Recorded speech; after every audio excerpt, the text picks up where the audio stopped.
तो उसी तरह जीव की उत्पत्ति हुई। तो उस तरह से कुछ जीव के आगे वाला पैर है, आगे वाला पैर जिसको हम लोग हाथ बोलते हैं, तो उस जीव को हम लोग आगे वाला पैर को बोलते हैं अग्रपाद।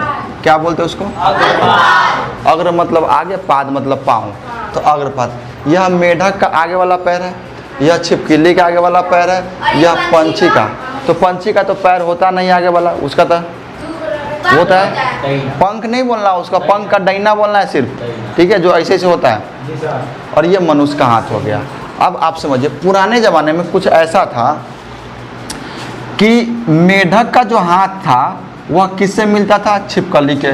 मतलब इसके हड्डी की जो बनावट थी ना, इसके बोन्स की हड्डी की बात कर रहा हूँ मैं, इसके हड्डी की बनावट छिपकली के हड्डी के बनावट से मिलती थी, और छिपकली के हड्डी का बनावट पंछी के हड्डी के बनावट से मिलती थी, और पंछी के हड्डी के बनावट मानव के हड्डी से मिलती थी। इस तीनों का बोन यानी हड्डी एक दूसरे से क्या करता था? मैच करता था। तो हम लोग ऐसा कह सकते हैं अकॉर्डिंग टू साइंस कि मानव का कोई एक ऐसा पूर्वज रहा होगा जिससे वेरिएशन होकर के क्या नया जीव क्या बन गया होगा? मेढक बन गया होगा। फिर कोई होगा जिससे क्या बना होगा? छिपकली बना होगा। फिर कोई होगा जिससे क्या बना होगा? फिर कोई होगा जिससे क्या बना है? मनुष्य। तो यह सब जीव जो है ना, इस सभी के आगे वाला पैर जो होता है ना, वह सिमिलर होता है। आप देख के थोड़ा बहुत लगा सकते हैं कि देखिए सबको यहाँ पे ऐसे केहूनी टाइप है कि नहीं है? मानव में ही है, तो थोड़ा सा सिमिलर हो गया। तो हम लोग कह सकते हैं कि इन सभी जीवों के हड्डी की जो संरचना मतलब स्ट्रक्चर जो होती है वह एक है। एक मतलब क्या है? समान है। एक मतलब समान है। जैसा हड्डी का स्ट्रक्चर बेंग का होगा वैसा छिपकली का होगा। समझ में आया? लेकिन इन सब का कार्य अलग अलग है। मेढक अपने पैर से क्या करेगी? उछल उछल के चलती है आगे वाले पाँव से। छिपकली अपने पाँव से क्या होता है? रेप्टाइल है, वो ऐसे ऐसे करके चलेगा। समझ में आया? और पंछी उसके जो पर है उसमें पंख जब निकल आते हैं, क्योंकि जब चिड़िया जन्म लेती है ना, अंडा से बाहर निकलती है, तो उसके पंख नहीं होते, पंख बाद में होते हैं। जब उनको पंख होता है तो वह क्या करता है? उड़ने लगता है। मानव अपने हाथ से किसी भी चीज़ को पकड़ने का काम करता है। जैसे देखो क्या किए? पकड़ने का काम और खाने का। कि मानव मेढक लेकिन मारेगा जंप, मानव मारता है पंप। जंप मारेगा नहीं ना मारेगा।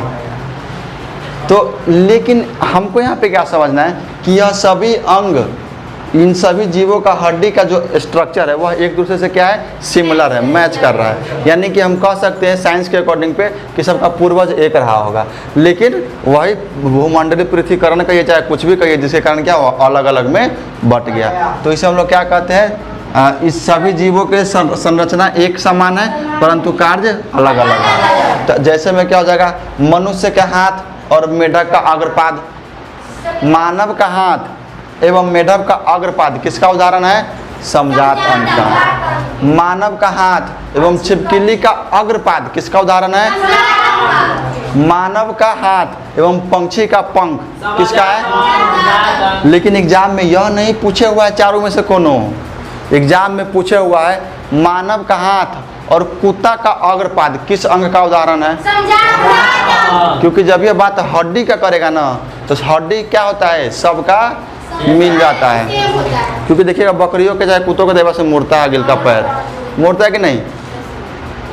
तो हम लोग क्या कर सकते हैं? मानव और कुत्ता, मानव का हाथ और कुत्ता का अग्रपाद किस अंग का उदाहरण है मित्रों?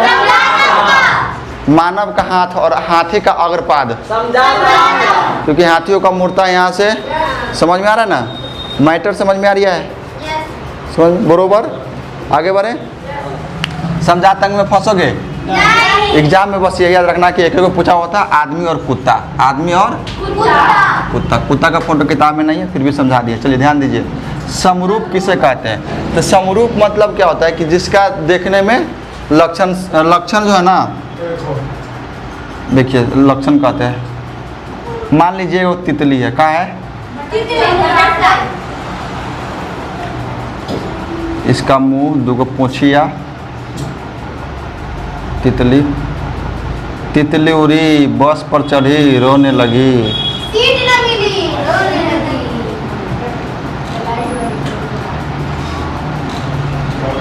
तितली हो गया। अच्छा, एक और ले लीजिए, एक और देखिए, फोटो बनाना सीखिए आप लोग, एग्जाम में बहुत काम आएगा।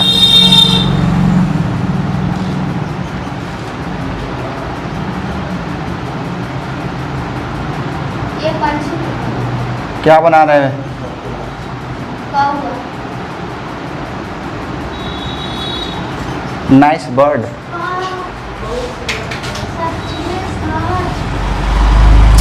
ये मास्टर नहीं होते तो कलाकार ही नहीं होते। गलती से आ गया ना सर। नहीं, जानबूझ के हैं।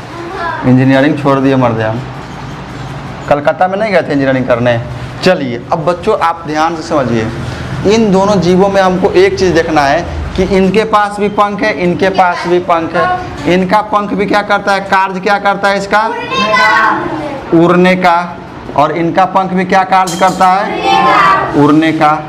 लेकिन यहाँ पे आप देखिएगा तो तितली के पंख में हड्डी नहीं होता है, तितली के पंख में हड्डी हड्डी नहीं होता है, लेकिन चिड़िया के पंख में हड्डी होता है, इसमें हड्डी होता है।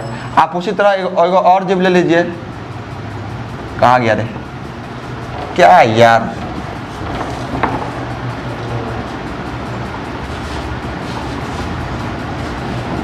मान लो चमगादड़ का पंख है, उसका हाथ है तो टेढ़ा रहता है फैलल, तो चमगादड़ का पंख है। और चमगादड़ का पंख में भी हड्डी होता है, तो चमगादड़ में क्या होगा, हड्डी होता है। तो हम लोग कह सकते हैं यहाँ पे समरूप का मतलब क्या होता है, जिसका रूप एक जैसा हो, सभी का पंख है, सभी का पंख उड़ने का काम करता है। तो क्या कह सकते हैं कि समरूप किसे कहते हैं, मतलब जिसका कार्य क्या हो, कार्य समान हो, कार्य क्या हो, समान हो। बट संरचना क्या हो, संरचना अलग हो। मित्रों एक बात बताइए, पंछी का हड्डी यानी पंख किससे मिलता है, मानव से। क्या पंछी का तितली से मिलेगा, नहीं मिलेगा।